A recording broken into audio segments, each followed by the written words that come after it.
How to stop people from sharing your post on Facebook.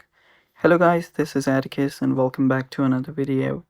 In today's video, I'm going to teach you how you can stop people from sharing your posts on Facebook.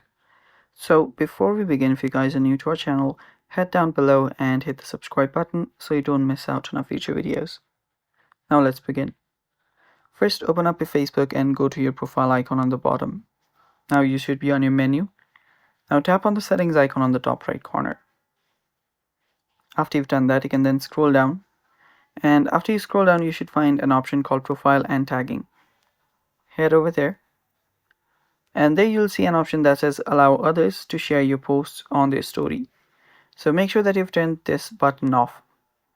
After you've turned the button off, that means now other people will not be able to share your posts on story.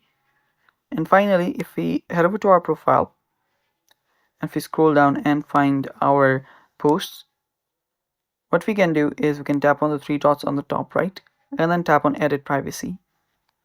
After we tap on edit privacy, we can just change this to only me, so other people will not be able to see it and they will not be able to share it as well.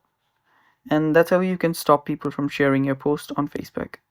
Thanks for watching. That's all for today's video. Stay tuned for more, and bye bye.